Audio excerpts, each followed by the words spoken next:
Hello, everyone. Welcome to another episode of No One's a Critic. I am one of your hosts, Kino, and joined as always by Mac. And I wanted to start this episode by saying I saw that you had made very significant progress on your leftovers video. You posted the word count recently, and basically it's almost like a small little novel. Your script was. Yeah, so I'm thinking based on my word count from my Last of Us video. Like, obviously, it might differentiate, but right now, and I'm script editing it right now, so I'm adding stuff and taking stuff out, so I can't tell, but I'm thinking it's going to be about 2 hours and 45 minutes, somewhere around that ballpark, maybe 3 hours. So that'll be a fun project to dive into. The editing is always the editing's always fine for me. It's the script writing that is a pain in the ass for me. Yeah, I can't wait to see it, man. Because I'm really getting into like these like long form content analysis kind of stuff. I've seen a lot of those for like video games. For like like the videos are like 5 hours long, 7 hours long.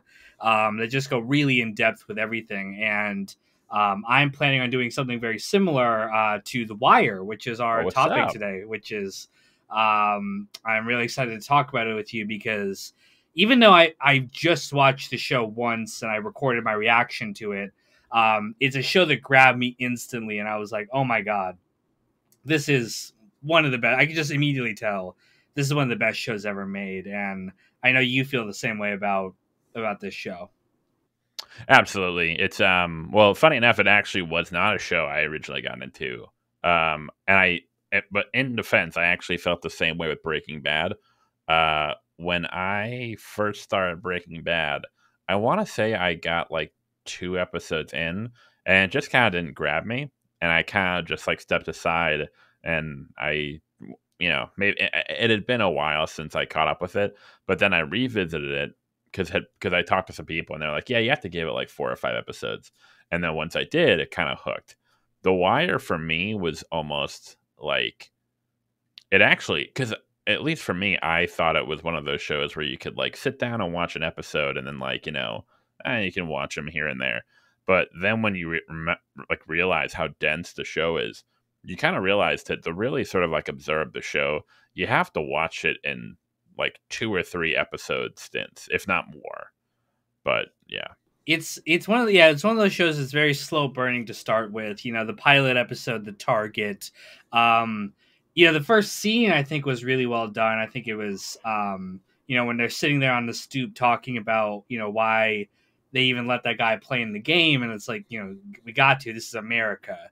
You can instantly tell like okay, this is a show that's going to tackle like themes beyond just being a cop drama. It's going to tackle themes about America. It's going to tackle themes about life and death, all this kind of stuff.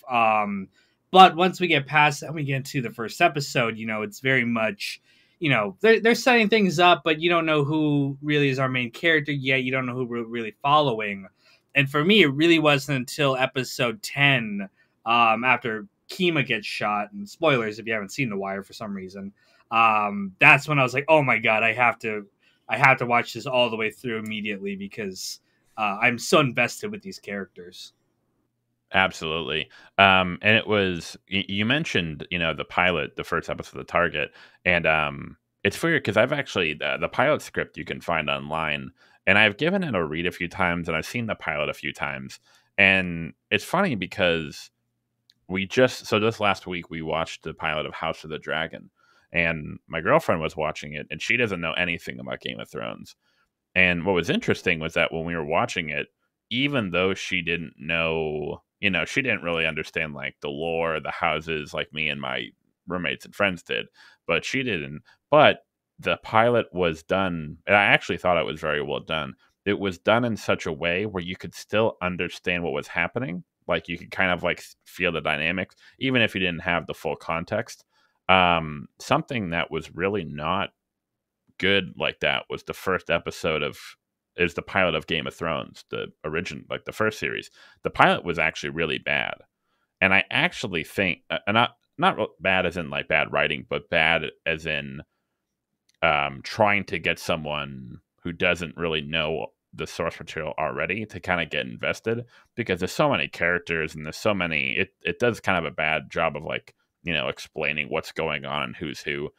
I kind of felt the same way about the Wire pilot, where, because even rewatching it, like they throw out a lot of like names, and sometimes they'll name characters who don't even show up in the episode, and it's like, and I'm trying to like remember, man, if I could go back and like watched it for the first time, I wonder how lost I would be. Like you have to really pay attention and remember something, like they'll mention a character's name who doesn't show up for 3 episodes, and then you have to remember. And I like that. Like I appreciate them sort of like you know being respectful to the viewer, their intelligence. But on the other hand, if you recommend the show to someone, it is like you almost have to tell them like, yeah, no, you have to watch like the first 3 or 4 episodes to really get hooked on it. Yeah, I mean, it's interesting. I also watched House of the Dragon. In fact, I was watching the second episode right before I hopped into this call. And you're right. I was actually really appreciative. I was worried. I don't want to go off topic and start talking about House of the Dragon, but I was worried that they were going to they were going to talk down to the audience. They were going to be like, hey, everyone, we know you're really stupid. So here's these people and here's these people, and they're the good guys and they're the bad guys. And like, no, they're just like, you just jump into the world and you just start watching. You're like, they're in the middle of the action and you're just like, okay, you will get it over time. You'll remember who's who. You just have to keep watching and pay attention. And you're right. The Wire is the same way. I feel like the beginning does not really set up this really clean, like, yes, they get assigned to the detail, but again, you don't really know even who the main character is. You kind of assume it's Jimmy because, he's the first one from the first scene, but is it like, is Daniels the one who we're going to be following? Is it Kima? Is it the drug dealers? Like, it doesn't give a clear idea of like who this story is about. And that becomes, you learn that that's very intentional because it's not about any of these people. It's about the story of Baltimore and the story of America.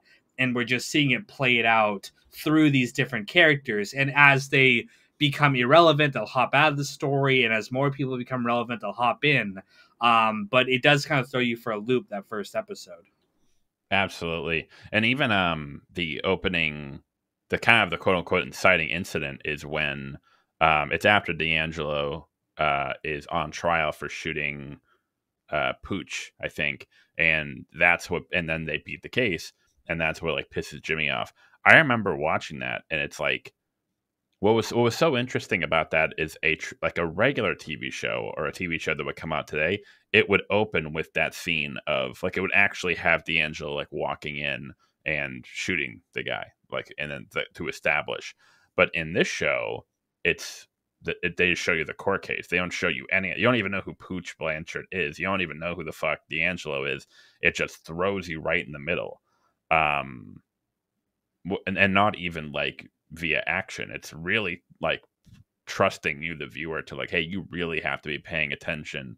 And like, and you put it well, you have to be willing to, because I always like give her shit, but like my girlfriend's the kind of person who's like, she doesn't do it like to like a ridiculous amount, but like I'll joke with her. She'll be the person who's like, who's that? Like, what's going on in the movie? And I'm like, we're not supposed to know yet. Just keep watching. And it's funny because with shows like that, that's the kind of show where it's like, yeah, hey, they might throw out someone's name, and you're not going to find out who that person is or why they matter for another 4 episodes, but we trust that you'll hang on, you'll just keep going with it, you'll kind of like roll with the punches, and eventually you'll get your answers. It's also a very odd show in the sense that the investigation, the target that they set up in this first episode, it's not like a normal cop show would be like, all right, everyone, we've got this big high profile guy, we're all going after him, and we all have this like passionate desire to take him down. Whereas this show, it starts off like nobody really wants to go after this guy.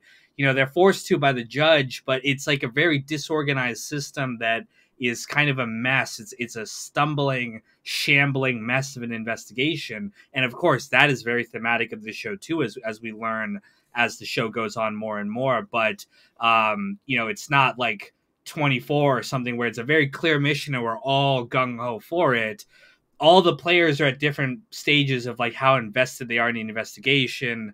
The bosses are at different stages. It's a mess, and um, it's contrasted with the drug dealers who also have their problems too, like that, but in some ways are more organized and more all in line with each other and have a clear idea of what's going on than the police do, which is very different than most shows would do. Absolutely, and that it is really interesting how the investigations unfold because I grew up with Law and Order SVU. Whenever me and my sister would go over my dad's, we would always watch USA Channel, Oh and yeah, me too. anyone who knows the USA Channel knows that they play Law and Order SVU like Nonstop. 18 hours out of the day. It's like something ridiculous, and whenever we would watch it, it's funny watching those kind of shows because what they consider an investigation is just like child's play compared to The Wire, where it's like, no, this is actually going to be a very boring, probably like a process that could take over a year of just listening to really tedious phone calls. The one, and it's funny because some people might consider this like a contrivance. Now, it's not in the show because it ends up being that there's like sort of like a dramatic irony aspect of it. But yeah, again, spoilers for The Wire season 3. But it's how they end up catching Stringer. So the entire series, they're hunting Stringer, and he's like this incredibly intelligent man and very tactful, very careful, and they're trying to get him, and they can't get him, and they can't get him, and the way they get him. Now, again, Stringer ends up getting killed in the episode, so that's sort of the irony. But the way that they end up getting Stringer is that it's a simple phone call, and the guy he's talking to mentions, "Hey, those 2 shooters you asked for," and it was like that little tiny slip up. And again, like that's what Lester Freeman says. It's like it's not a matter of like, oh, you have to like barge in guns a blazing. It's just being patient and waiting, and then when that one slip up happens, that's when you get them. But that doesn't really serve itself well to like a visual medium. But yeah, Well, I'm glad you brought up season 3, and we're gonna jump around and we're gonna spoil everything. So, I mean, we're not gonna keep saying spoilers. It's like if you're listening, we expect that you've seen the whole show. yeah, But it's so interesting, Stringer and his character, because you're right. He is a very smart man in some ways, but one of the things that The Wire does incredibly is the way that it shows you that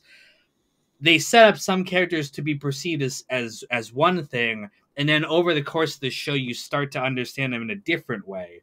And Stringer's a great example. When we first get introduced to him, he's the cold, logical, evil one. I compared him my first watch through to Gus Fring, even though The Wire came out before Breaking Bad. But this like more machine than man kind of criminal, where he's like so perfect and so incredibly detailed that the cops have no chance of getting him.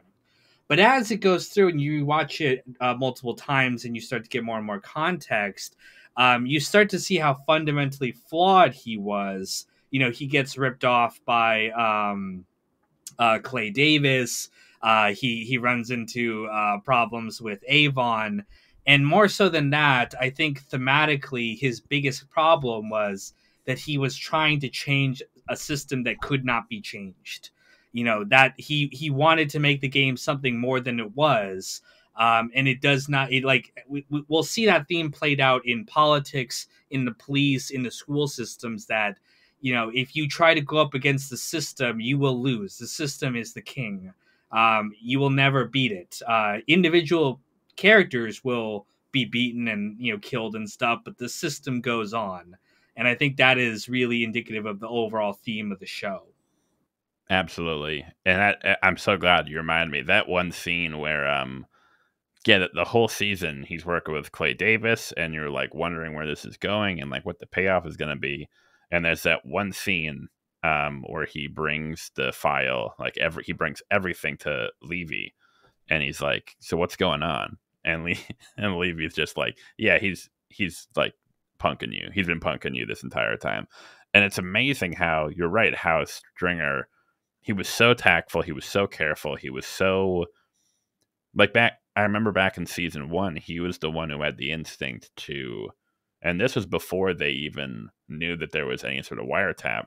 He was like the one who was like, yeah, tear the because it took them like 6 episodes to get the wiretap up, and then in one swoop, Stringer's like, "Yeah, tear the phones out," and it was like, and that was the end of it. Just how careful he was, the extent to which he would go to protect himself, killing D'Angelo, that was the coldest shit in the entire show. Um, but then in season 3, when it comes to when he tries to step into that other world, when he thinks that he knows how this other game is played, he just gets punked. Like he's like a chump. Like he gets demolished by Clay Davis without even trying. Like he just like walked right into it. And it's an And incredible parallel, or not parallel, but actually foil to Avon, who, the first kind of, when you're first introduced to him, you're like, oh, okay, he's the dumb one. He's the one who's he's a street guy. He's not up to Stringer's level. And even though he does get caught and he does go to jail, even from prison, he's still calling the shots. mm-hmm. There's a great scene when Marlo goes to visit him, or Marlo goes to visit the Russian, and Avon pops out, and it's this great shocking moment that he's still around.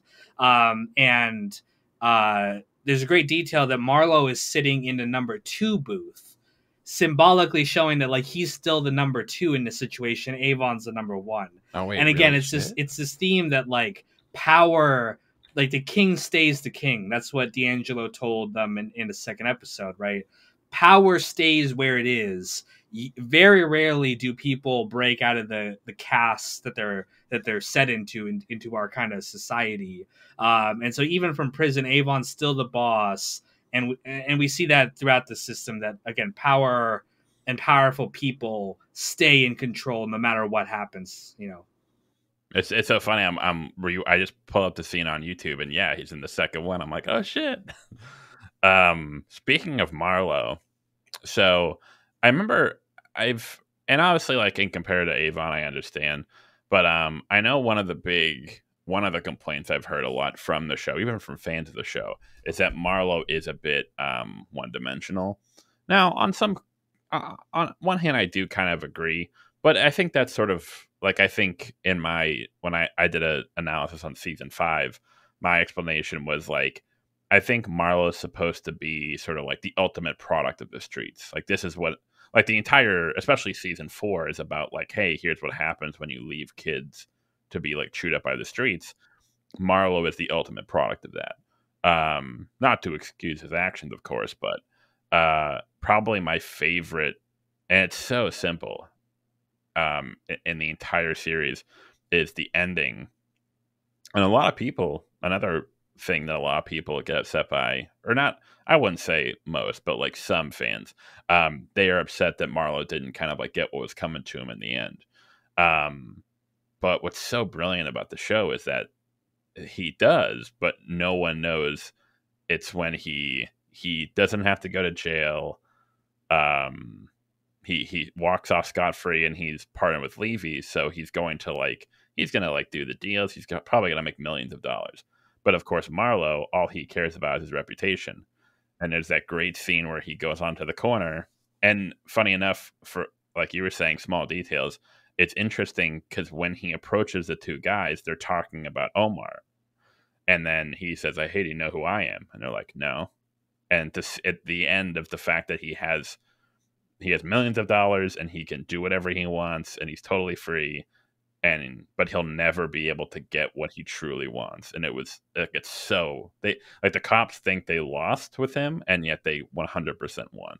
It's a great poetic ending, and I think it would have came off stronger if we had more episodes that season. I feel like, season 5 got kind of fucked over, and one of the reasons why it is, in my mind, the weakest season out of all 5 of them, because HBO was like cutting the budget that season, and season 4 had 13 episodes, the most out of any of the seasons, except for season one. Season 1 and 4 both had Hmm. 13 episodes, and they're the strongest in my opinion. But season 5 only had 10. And I think if we had had 2 or 3 more episodes, we maybe could have fleshed out Marlowe a little bit more, made him more, again, he is a little bit one dimensional in that he's, the evil one. But for the time they gave him, I felt like they had a great characterization of him wanting his reputation, his street cred, and also I think Jamie Hector just gave a fantastic performance as Marlowe. Like I love his eyes in that. They're like lizard eyes. They're cold. There's no humanity there. Even like the way he moves his head too. It's very like still. Like he never like moves his jaw.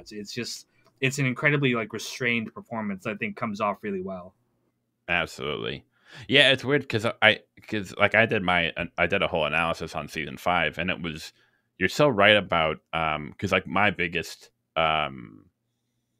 contention was that like I don't really think that the show, because like a lot of people have talked about one of the big rumors that I've heard be passed around is that Ed Burns, who was I don't know if he was co-creator with David Simon, but he was co-creator, and he was like he used to be in the Baltimore PD, and he used to be a Baltimore teacher, so he had like tons of experience that he brought to the table. So from what I've heard, or from this is what people say, is that Ed Burns stepped away, or his involvement in writing season 5 was limited because he was off filming Generation Kill. However, and a lot of people like put that on the blame as to why season 5 feels off. I looked into it, and I don't actually know if there's all that much credence for that, because he's still credited on I think like I'm, 4 out I'm of 10 looking at it right episodes. now. Yeah, the first episode of season 5, the fourth, the sixth, and the final, the 10th episode. That's half the season, So Yeah, I really don't buy that. That's what I've heard, but I think it's people trying to sort of like post talk, like, oh, why in the season? But I think what you said was the correct, is the fact that in a show that is this dense, where like every single scene matters, in most shows you could cut like half the season, and it would probably be a better show because there's so much fluff. In The Wire, even cutting out one episode, let alone three, that is a lot of footage left on the cutting room floor, or a lot of time they could have used to sort of like flesh things out. well, I'm glad you brought up Ed Burns too, because I did want to talk about him now. For my review of The Wire, I actually wanted to sit like actually read the books that kind of inspired The Wire. David Simon's first book, Homicide: A Year in the Killing Streets, which created the show Homicide: Life in the Street. That is in some ways kind of a predecessor to The Wire, and also The Corner, which was written by David Simon and Ed Burns, and became an HBO miniseries that again is very much like almost like a prequel to The Wire, like very similar themes, a lot of similar actors. And I do think though that Ed Burns does not get nearly enough credit for like David Simon, I think gets most of the praise for The Wire. I mean, Hmm. rightfully so, but Ed Burns was so critical. He was a cop, but he was also a school teacher, and The Wire would not be The Wire without season 4. Season 4 is the most incredible piece of television I have ever seen in my life, and I think reading both of their books, the homicide, which follows like a team of homicide detectives, very much a lot of elements of season 1 come from that book. Very much like more clinical, very much like more like high concept.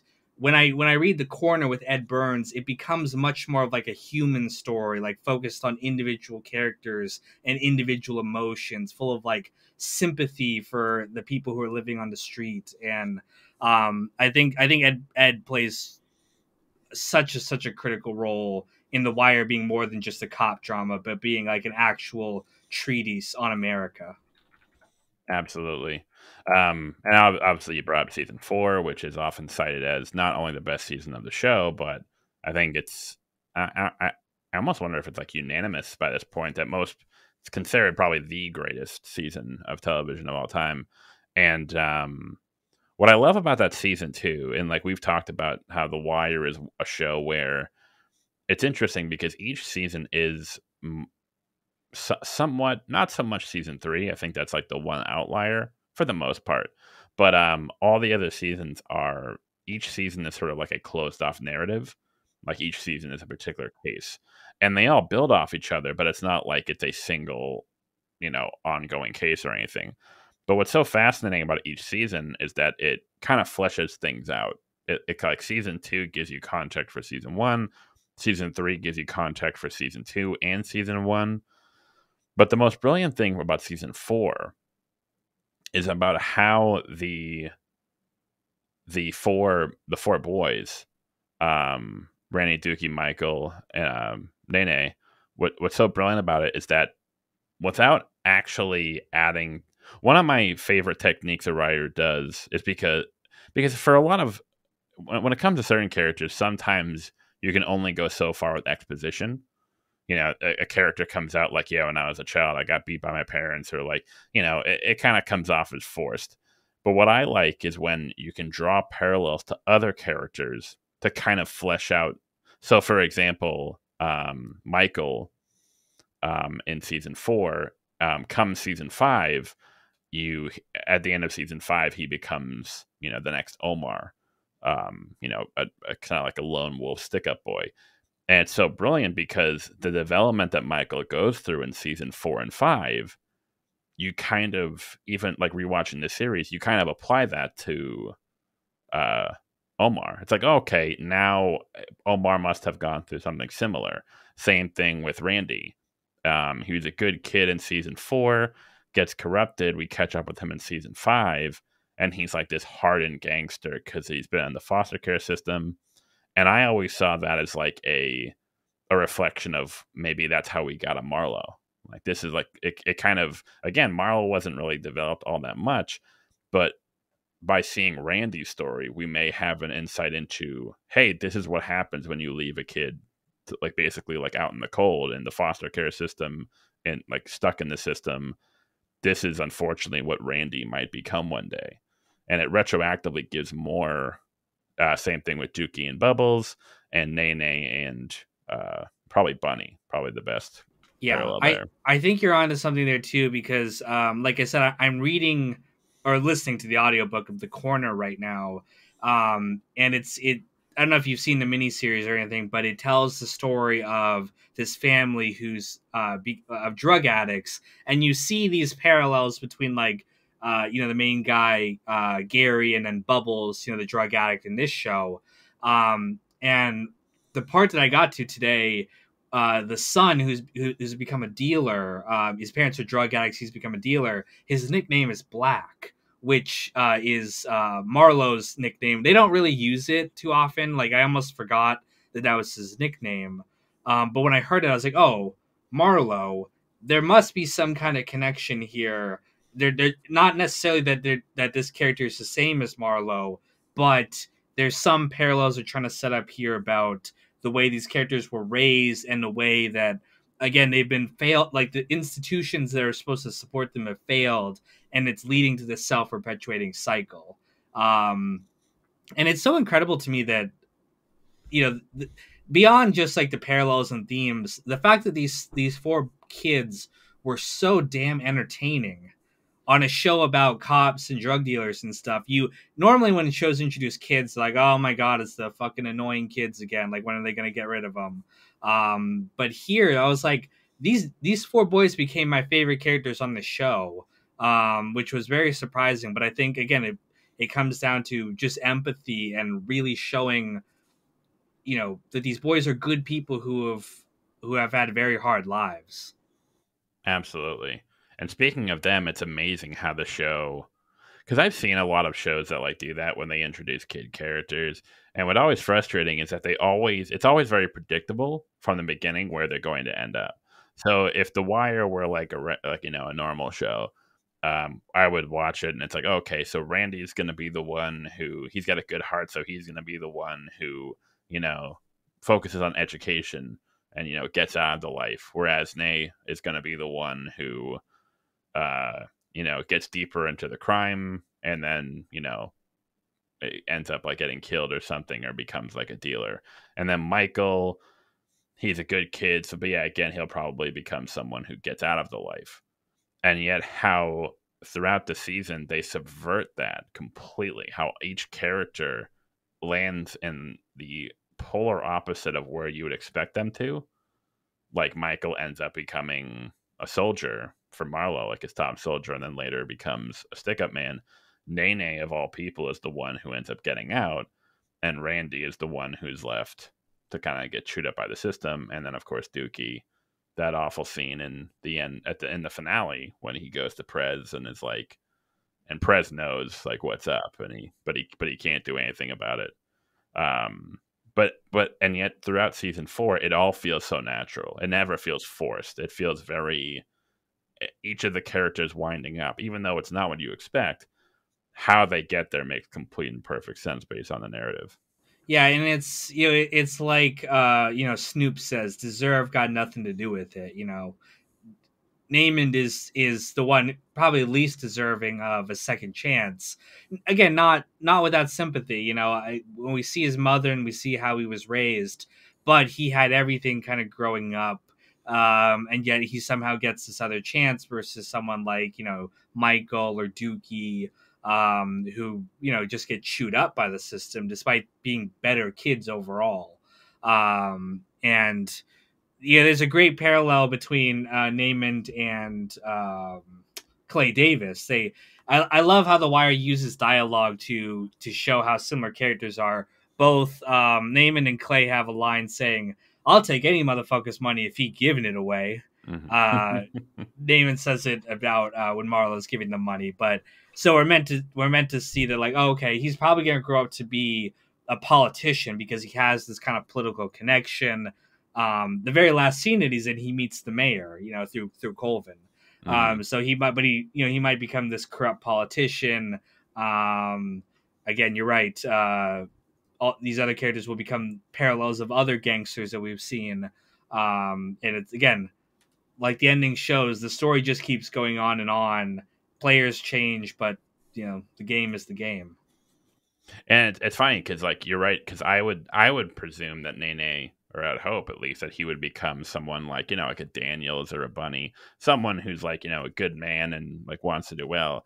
But as we saw and it's funny because in my for my first watch of the show, I thought it was really, his arc was really boring, and it kind of isn't like the most exciting. But I really do think it is very uh like fascinating, and that is Mayor Carcetti's arc, where when you watch season 3, you get a sense like, hey, this guy is, he's in the system, but he's actually trying to do the right thing. You can kind of tell that he actually wants to do real change, kind of like a McNulty, kind of like a Bunny, like a Daniels. And then you're kind of, so following season 3, you're rooting for him throughout season 4. It's like, okay, yeah, because once he gets the power, then he can enact a change.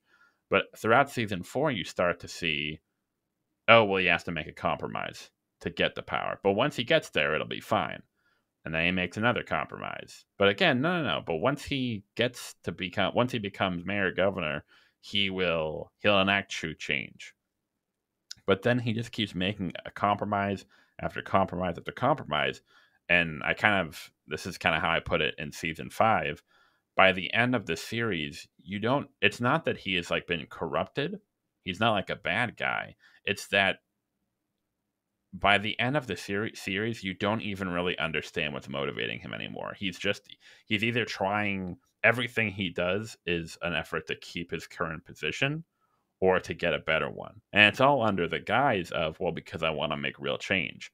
But that true change never comes because you become so preoccupied with keeping your spot, keeping your power, that you can't rock the boat too much. And it was such a perfect illustration of how there are these politicians, they become quote unquote, they're not, again, corrupt isn't the right word. They don't really become corrupt in that, like Clay Davis, like who's actually committing like actual crimes, like screwing people over. They just become products of the system they wanted to change, and without even noticing it. Like with Carcetti, you don't even notice it; it just kind of happens, and you're like, then you look back and you're like, oh shit, how did this happen to him? Well, I mean, it's a great example of, again, it's a fundamental flaw with the system. he has to kind of, keep power, like not just selfishly, but if he doesn't keep power, he's not going to be able to make the changes. If he loses the election, he can't do anything. So he's got to make compromises to get there. And then you're right, there is an element of, he wants to move up, like everyone does for the most part. It's like McNulty when he yells at Perlman about the fact that the lawyers are all like interested in working at private firms after they leave their office, so they're never going to prosecute another lawyer.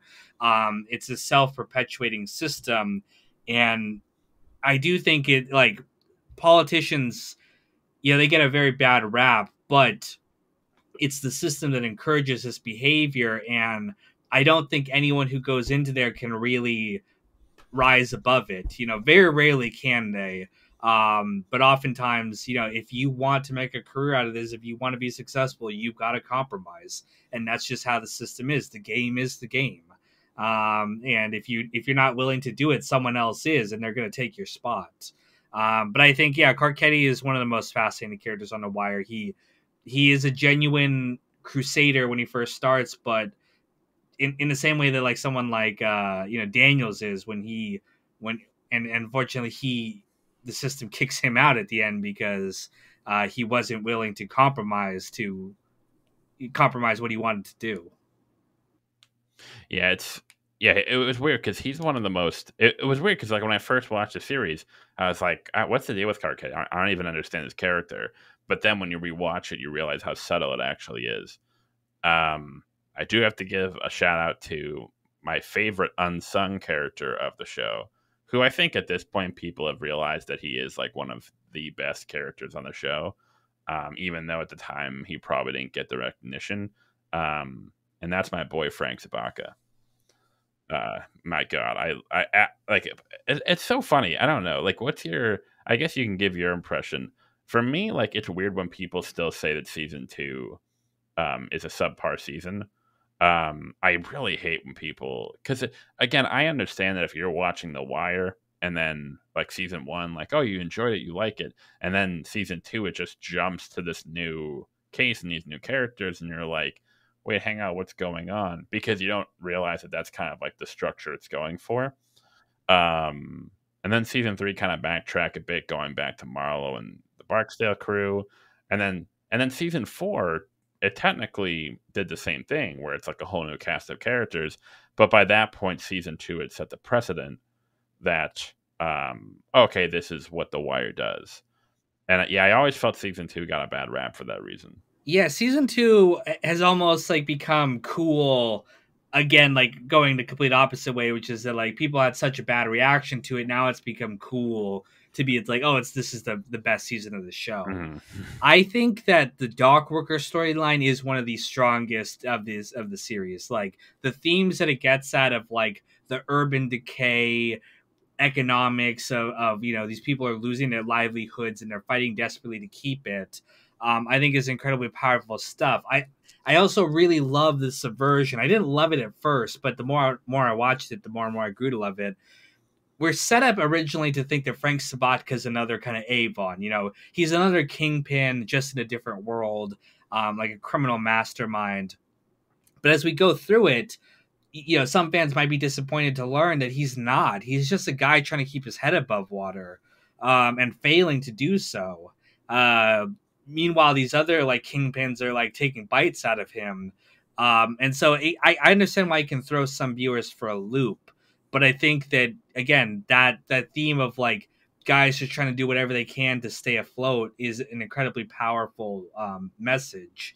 I would say, I mean, maybe you could argue that the season could have been more connected to the show, just like how season 4 was separate, but still really connected to the characters stayed and they kept doing stuff.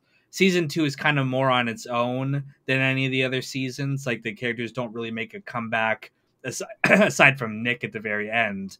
But I think that might also be intentional. I think it might be saying that, like, like, this lifestyle is gone now.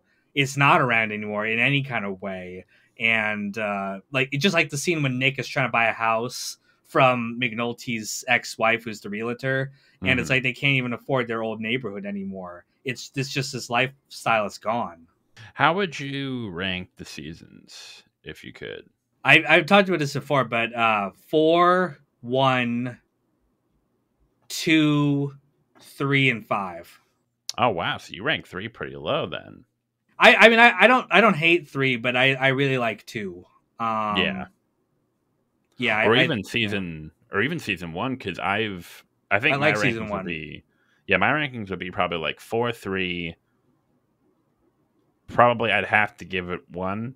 Just I think 1, especially like probably like the first like half the season, no, but the last half of the season of season 1 is just so, it all builds, like it Yeah. works so well. And season 2 does too, of course, but it'd be 4, 3, 1, 2, 5, of Yeah. course. 5, of course, being the last. Everyone 'Cause, knows 5 is the weakest season. yeah, unfortunately, not. But again, it's still a great I season. well, But season I want to talk about season 5 too, because in aside from just being like shorter, I also felt like the newsroom storyline was suffered from the same problem as season 2 of it being really not that connected to the other events of the season. And mhm. I also, maybe it's just the age we live in, but I didn't feel the same sympathy for these newsroom reporters that I felt for the dock workers. And it might be just my bias against media nowadays, but I don't know. Just watching Gus half like the entire season, Gus just being like, I wonder if Scott Templeton is lying about this story. I just did not find that really compelling at all. Like I didn't think the stakes were that high. I think that's a great point because, like, yeah, Gus, I really did feel for him. Like, I appreciated his integrity. There's a great speech. I think it's in the first episode where he's talking about when they're talking about doing a report on the school system, and Gus just comes up and says, "It's like, um, if you're talking about like one classroom, you're missing." Because you're not like seeing the full scope of the problem, which of course is like the entire It's a thesis of The meta Wire. statement about the wire itself, the fact that you can't just Exactly. look at the crime element, you have to look at the entire thing. It's a great line. And but yeah, but like the difference between like say him and Frank Zabaka is that with Frank, it's like, no, this is my livelihood. And that I think that was the other reason Frank was such an incredible character, is that like he like obviously he was getting paid, but you could tell that he was doing it 100% for his boys. He was doing it for his workers, and that was what, even if it meant that he had to like do business with like these like bad people, he was doing it sincerely for his friends, for his colleagues, for his neighbors. And I think that's why you felt with Gus, it's like it was more for like the integrity of his profession, which like I respect, but you're right, the stakes just were not as high. I also didn't feel like they developed that writer's room of editors or whatever in the same way that they developed like the No. dock workers. Like I feel like they were trying to make Alma a character, but I could not for the life of you No. tell you anything about her.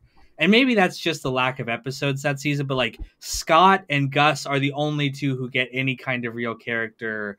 The other like the grizzled reporter they have there, the other guy, it's like I couldn't even tell you their names. Like Yeah. they're just not developed in any kind of interesting way. And that's interesting to me too, because David Simon, that's his whole thing. He was a journalist, and this was his chance to show off his you know his profession that he's been in for a decade. And I'm like, this is how you choose to show it. This is this petty little conflict here.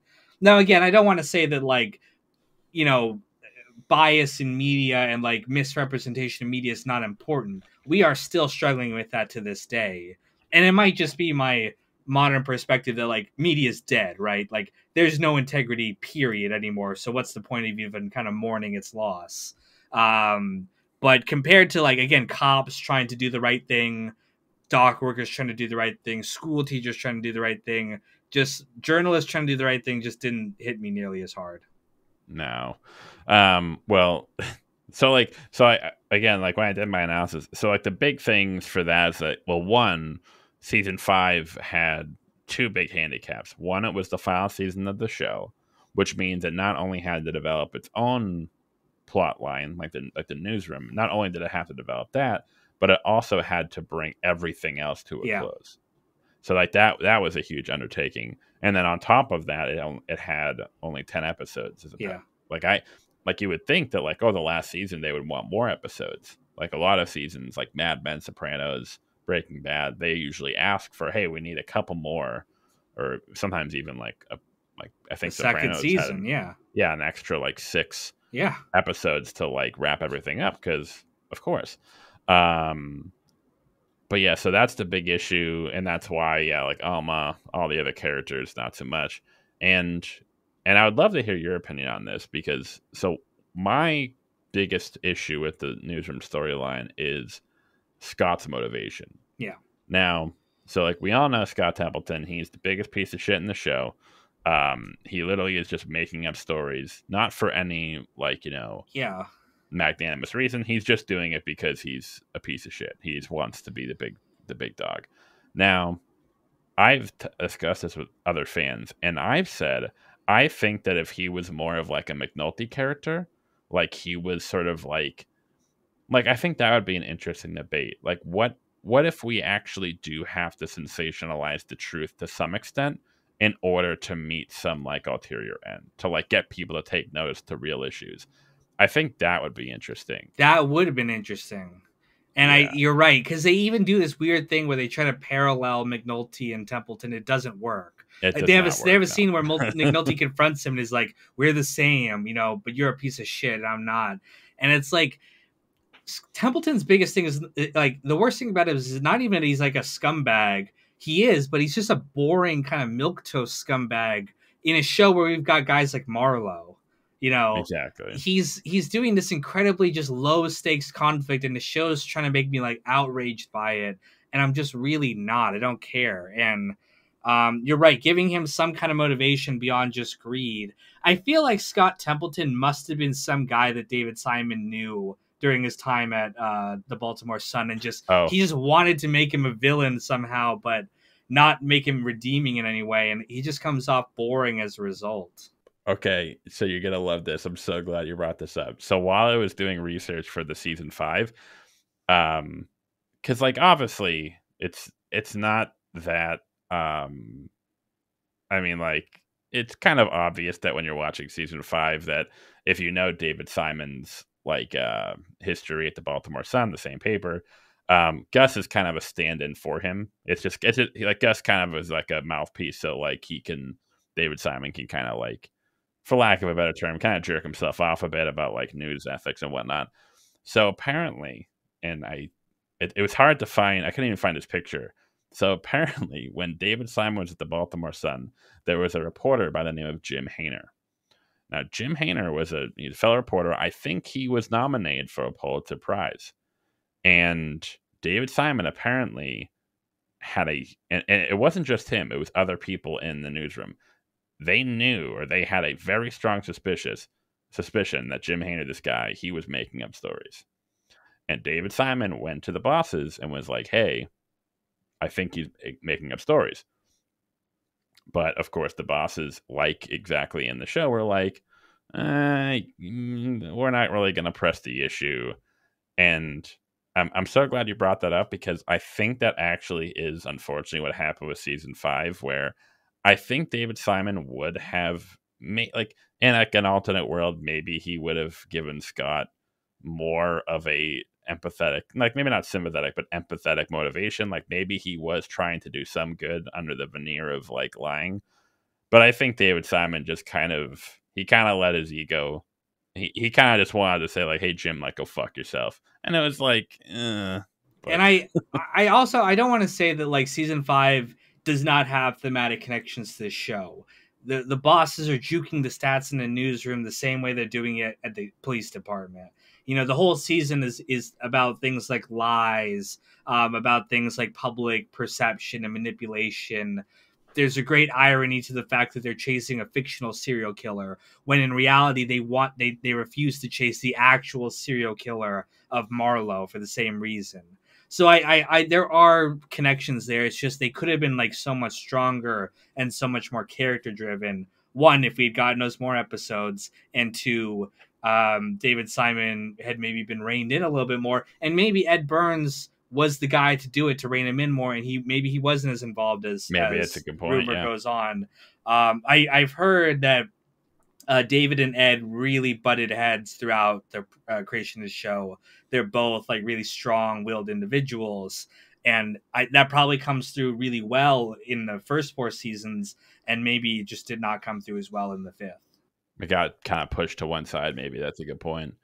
Funny enough, when you're talking about juking stats, so while I was doing research for the season 5 analysis, so in the show when Scott is talking about when he makes up the story about the kid who's in the wheelchair at the baseball game, and then like Gus is like, this is complete bullshit. So apparently in 1980, was it the Washington Post?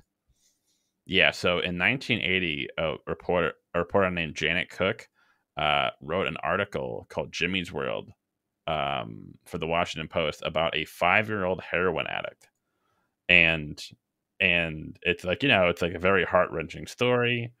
Well, as soon as it hit the tabloids, her fellow reporters were like, "This seems like bullshit." Um, and it turns out it was complete bullshit. She made up the entire thing. However, before it kind of like got exposed that it was in fact bullshit, the the story had got nominated for a Pulitzer Prize, and the managing editor at the paper, who was Bob Woodward, who was of course the reporter who, along with Bernstein and the Nixon Watergate, so like Bob Woodward, this is like holy shit.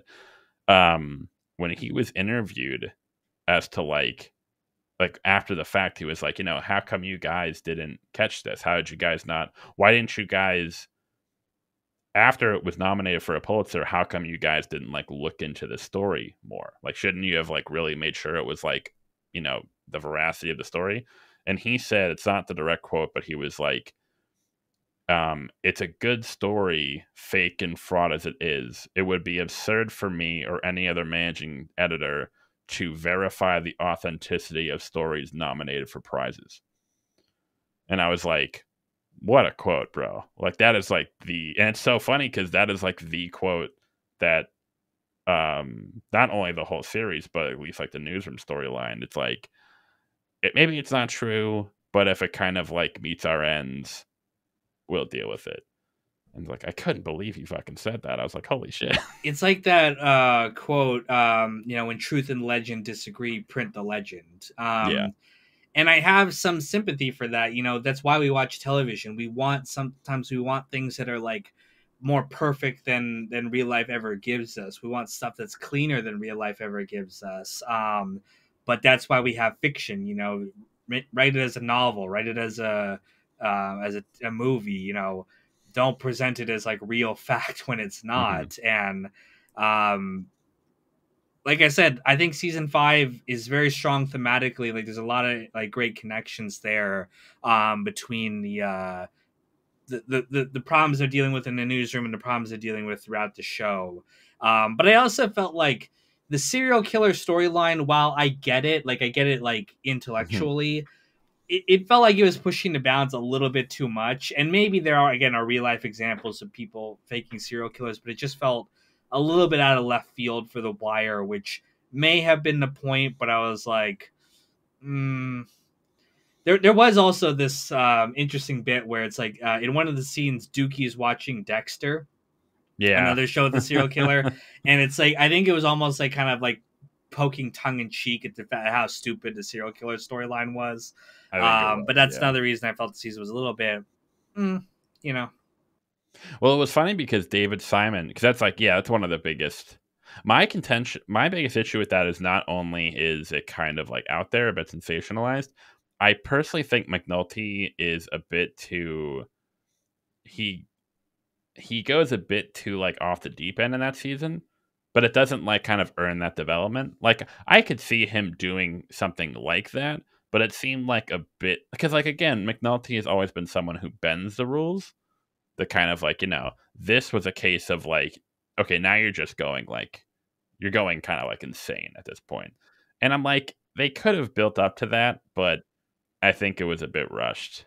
I personally. my problem was not that he went too far, but it was that he did not get punished nearly enough for it that he should have been. Hmm. Yeah. To me, it's kind of like Breaking Bad, right? If at the end Skyler's like, "Oh, Walt, I still love you," kind of thing. It's like, no, you. This guy's a piece of shit. He's cheating. He's doing all this stuff. Like, why does he get the happy ending? And I know that, like, he gets fired from the police department, but all the cops are there cheering him on, and his woman takes him back, and all this kind of stuff. And it doesn't feel like there's any kind of lasting consequences for his descent into darkness this season. And maybe it's just because the fourth season we had seen such growth from him, but him sliding backwards like this felt like it should have been punished more than it was. Especially after season 4. I understood that like he kind of like got dragged back into it after Bodhi's death. Like that was like his big motivator. But the fact that he went like so far off the deep end come season 5, like it was almost like reckless. Like it almost like he was just doing shit to kind of like, and I understand he is a very self-destructive character, but this was a bit also funny enough, my other big complaint of the season is that Lester went along with it. uh Lester, like again, Lester I understand he was upset about how the boys and the vacants went down in season 4, so I understood his frustration. But I'm like, would that then lead to him be willing to like risk like a multi-decade prison sentence? No, I don't think Lester would have gone that far. Yeah, I mean, I think like they needed him mechanically for the Hmm. investigation to work, but really it should have been someone like Kima. Kima was more the one who was like more like McNulty, like she was That's a good like point. following him into hell. And I get her ratting him out at the end was like her turning a wheel in a way that McNulty never did, but I felt it was also out of character that she would rat them out. Like, you don't rat out your brothers in blue. Like, that's just not something that's done. And I feel like it does not make sense for her character to do that. I do want to actually ask you a question because some people disagree with me on this.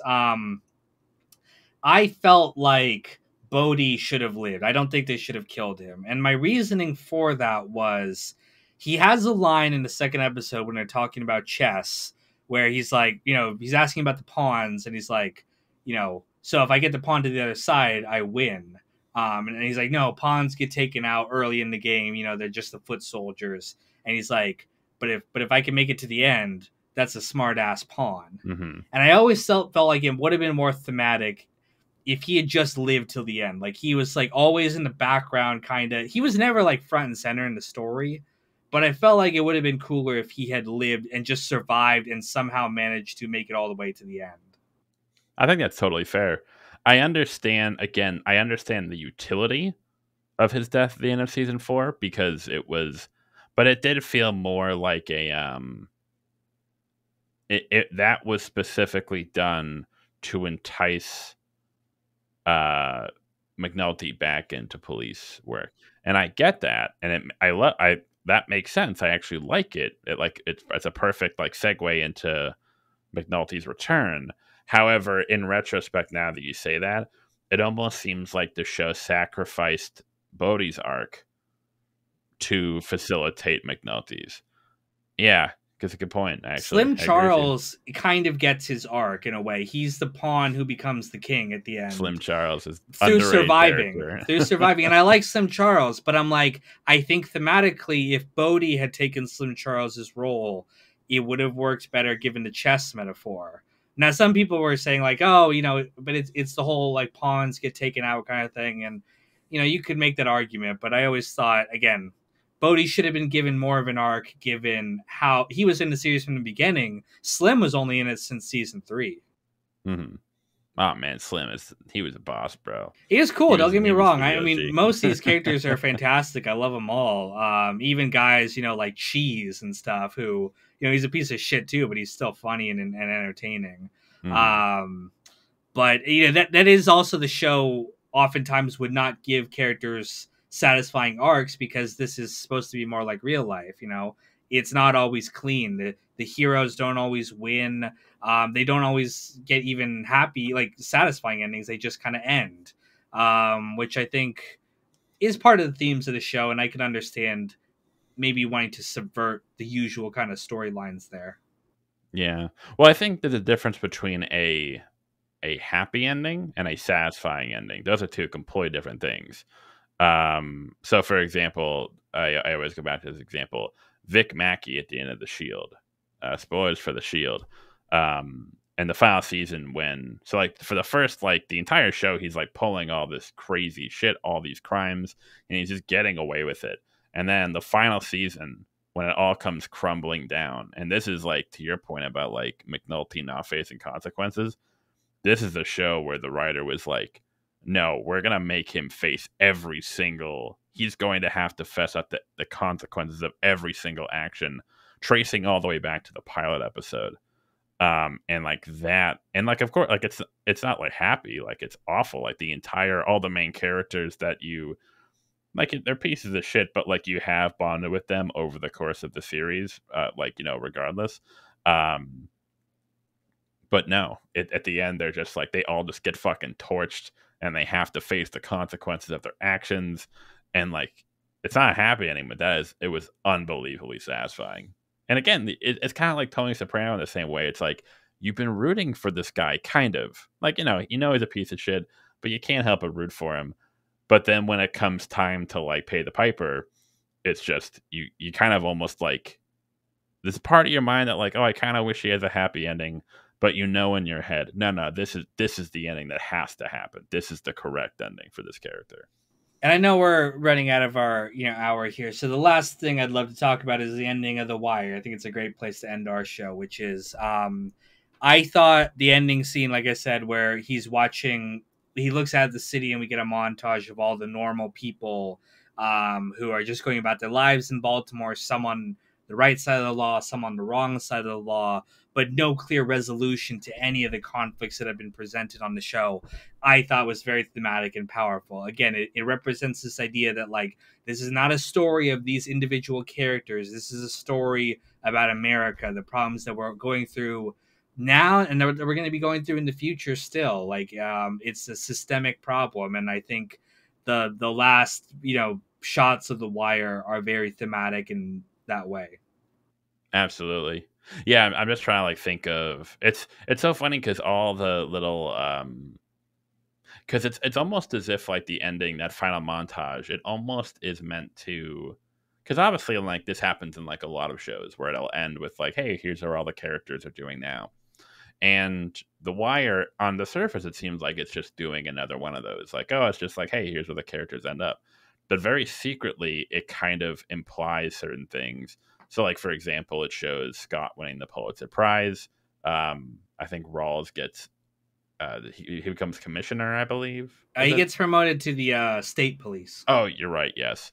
It shows Kennard getting arrested for Omar's murder. My favorite one is when it shows Chris Partlow and Weebay in jail together. All the entire series, they've been at each other's throats, like the worst enemies. But once they're behind bars, they're equals.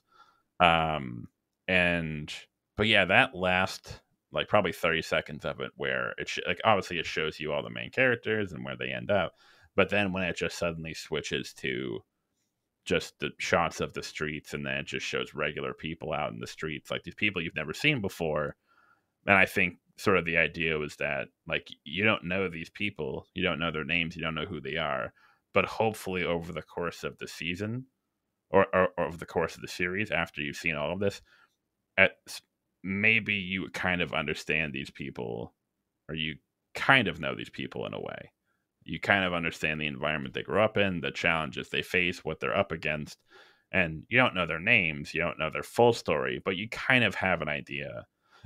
Something also what I like about that ending, and like you can disagree, and this is kind of touched upon in season 5 with the whole like newsroom story about when Gus is talking about, you need a lot of context to, explore anything.